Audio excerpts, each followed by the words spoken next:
तो ये आप वार्मिंग अप कर रहे हैं? जी हाँ, वार्मिंग अप कर रहे हैं। दरअसल जब हम सुबह उठते हैं तो बॉडी को रिलैक्स करने के लिए सिर से लेकर के पैर तक की छोटी छोटी एक्सरसाइजेस करते हैं।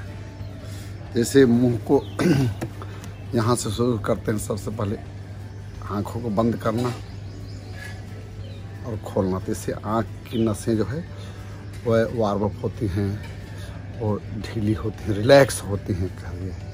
फिर इसी से नाक का भी रिलैक्सेशन होता है। फिर मुंह ऐसे करते हैं, खोलते हैं और उसके बाद ताकत के साथ धीरे धीरे बंद करते हैं। फिर चारों तरफ ऐसे फिर सिर घुमाते हैं। एक गर्दन की एक्सरसाइज होती है। फिर हाथों को इस तरह से करते हैं, मुट्ठी इस तरह से बांधते खोलते हैं तो हाथों की एक्सरसाइज होती है, रिलैक्स होता है। फिर इसको ऐसे सीधे, फिर इसको उल्टे करने से यहाँ का हो गया। और फिर खड़े हो जाते हैं, कमर को ऐसे, कमर का हो गया। फिर पैर के लिए हाफ सिटिंग करते हैं, नी के लिए हाफ सिटिंग। फुल सिटिंग नहीं करना चाहिए, क्योंकि फुल सिटिंग में अगर हम पूरा बैठ गए तो उसको उठने में फिर नी पर असर पड़ता है, डिप्रेशिएट करते हैं नी के जॉइंट्स। तो इसलिए हाफ सिटिंग भी करना, यहाँ से रिलैक्सेशन होता है, इसको वार्मिंग होता है। फिर उसके बाद फिर हम पैर को ऐसे करके, जैसे हाथों के लिए किया था, उसके बाद ऐसे करते हैं, अंदर की तरफ खींचते हैं पंजों को 5 से 7 बार। फिर बाहर की तरफ करते हैं, पहले अंदर की तरफ फिर बाहर की तरफ, और उसके बाद लाइक दिस। तो इससे कुल मिलाकर के बॉडी के हर पार्ट का, जब आप वॉक करते हैं तो 80% एक्सरसाइज सिर्फ पैर की हो जाती है, जबकि पैर जो है पूरे शरीर का 40% 30% ही होता है। और जिनमें ज़्यादा एक्सरसाइज का महत्व होना होता है उसमें फीट से है, लंग्स से है, आपके हार्ट से है, माइंड से है। तो जब हम वॉक करते हैं तो ये बेसिकली पैरों की एक्सरसाइज ज़्यादा हो जाती है, टांगों की एक्सरसाइज ज़्यादा होती है, होलिस्टिक नहीं होती। उसके पहले हम जब शरीर के सिर से लेकर के पैर तक इस तरह से कर देते हैं तो इसके बाद अगर वॉक भी करें तो ज़्यादा प्रभावशाली होती है। कुछ लोग वॉक करने के बाद इसको करते हैं, लेकिन पूरी बॉडी का टच होना, शरीर के हर अंग के लिए कुछ स्पेसिफिक एक्सरसाइज होना जरूरी। अब उसके बाद हम यम नियमासन, प्राणायाम, प्रत्याहार, धारणा, ध्यान, समाधि, जो 8 अंग हैं, तो उन 8 अंगों का भी, जैसे शरीर के सभी अंगों की एक्सरसाइज का एक दूसरे के साथ योग होना चाहिए, जुड़ाव होना चाहिए, उसी तरह से महर्षि पतंजलि ने जो 8 अंग बनाए हैं उसमें से यम नियम आसन, यम नियम आसन, प्राणायाम, धारणा, ध्यान, समाधि। यम और नियम के बिना आगे चीजें नहीं बढ़ती हैं। यम बेसिकली ये है, जैसे यम मृत्यु का देवता भी माना जाता है। आप उसी से आप इसका अर्थ निकालें, उसी अर्थ से जुड़ा हुआ है अर्थ कि हम अपनी निगेटिविटी को मारते हैं। यम का मतलब यही है, जिसमें आप देखते हैं कि अहिंसा मतलब हिंसक प्रवृत्तियों को मारना, सत्य आप कह सकते हैं कि असत्य को मारना, मतलब सत्य पर चलना, अस्तेय अपरिग्रह, ब्रह्मचर्य, ये सब बहुत सामान्य शब्द हैं, हम लोग सब इसका अर्थ हैं। जैसे यम, उसमें नि उपसर्ग लगा कि आप ऐसा भी कह सकते हैं कि यम में जो 5 चीजें बताई गई हैं, इनको एकदम नियम के रूप में उसको थोड़ा सा और उसमें रिजिडिटी ले आना, उसको और स्ट्रेंथन करना इन 5 चीजों को। उसके लिए भी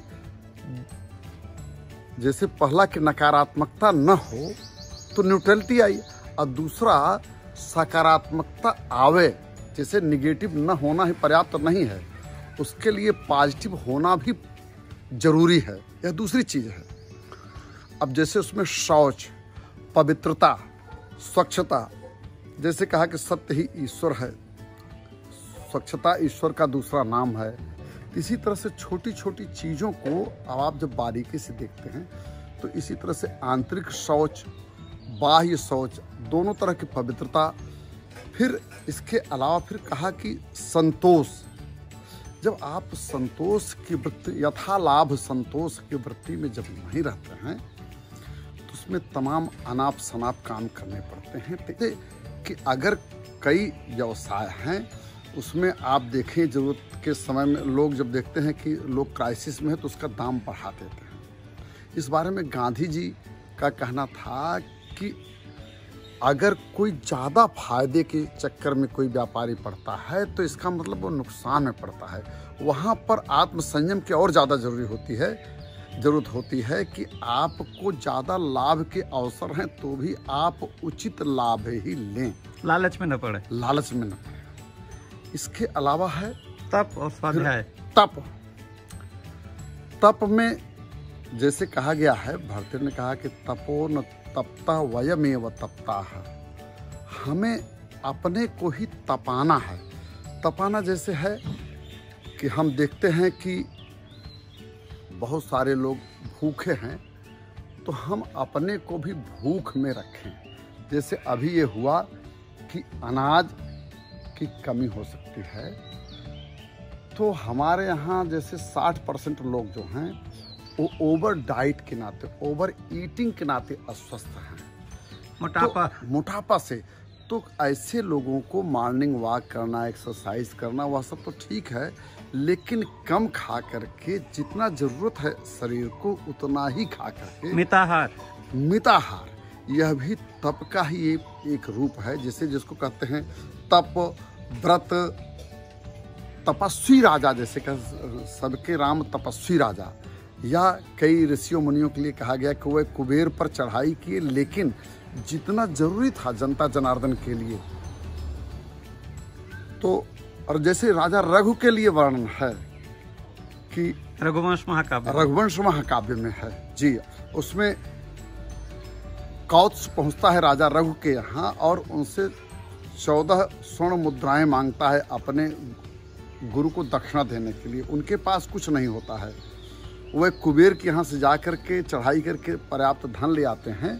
तो भी जो कौत्स जो है जब उसको लेना होता है वो कहते हैं कुछ कितना भी ले लो, तो वह सिर्फ 14 स्वर्ण मुद्राएं लेता है कि जितना उनको देना है।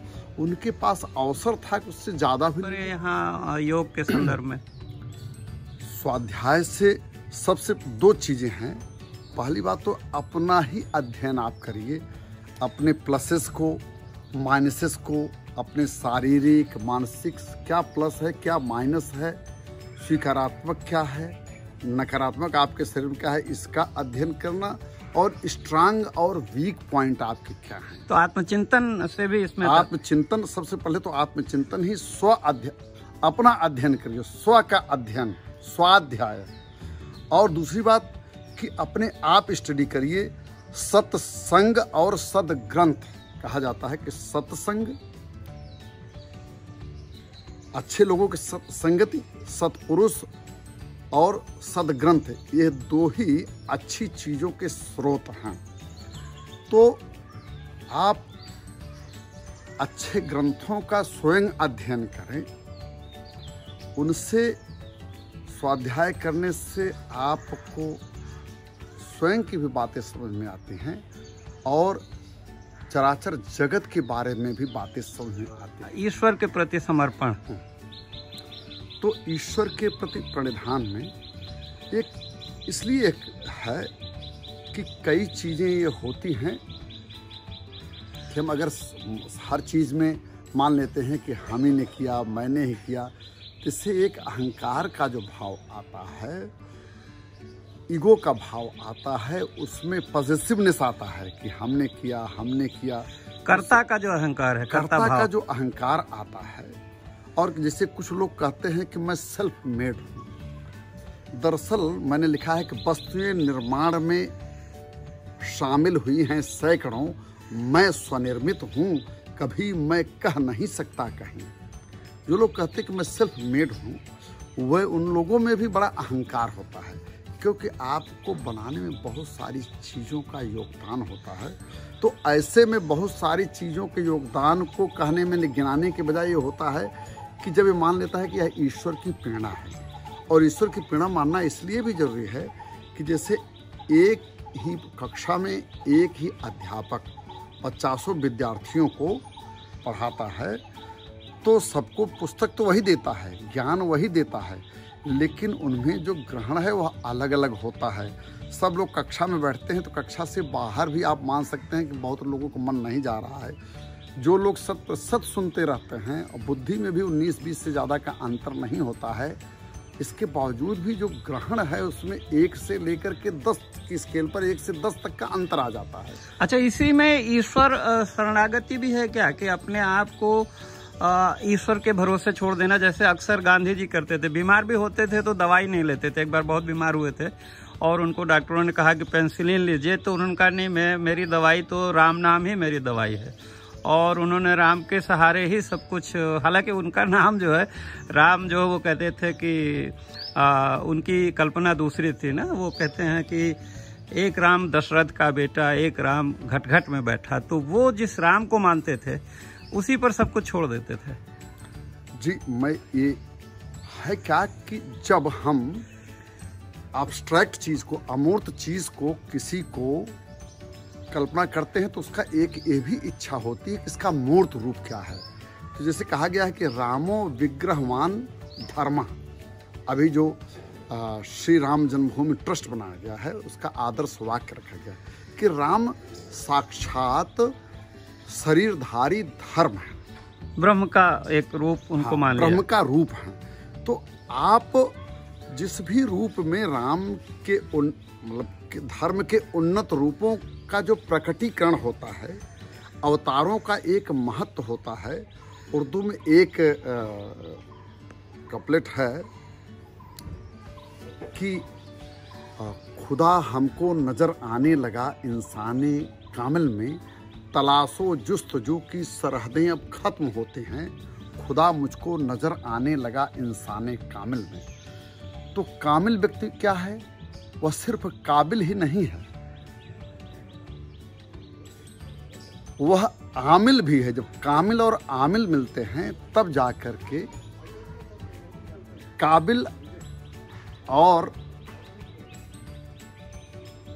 कामिल में मतलब कि ये चीज़ है कि कामिल अपनी काबिलियत को प्रैक्टिस में ले आकर उसको परिपूर्णता में करता है।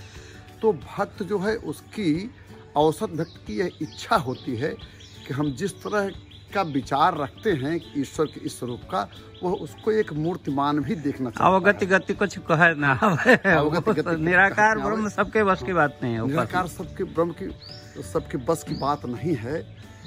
इसीलिए जैसे काव्योस नाटकम रम्यम इसलिए होता है कि काव्य जो होता है, जैसे महाकाव्य हुआ, खंड काव्य हुआ, उसमें कोई पढ़ कर के आनंद लेता है, लेकिन जब नाटक में होता है तो जो पढ़ने लिखने की बात रहती है वो एक मूर्ति के रूप में भी सामने आती है। तो इसलिए जनमानस में, जन जन के मानस में, जनगण मन में नाटक की लोकप्रियता खंड काव्य या महाकाव्य या पठनीय काव्य की अपेक्षा ज़्यादा ऊंची होती है, विस्तृत होती है कह सकते हैं, लोक रंजनकारी, लोक मंगलकारी और लोक संग्रहकारी।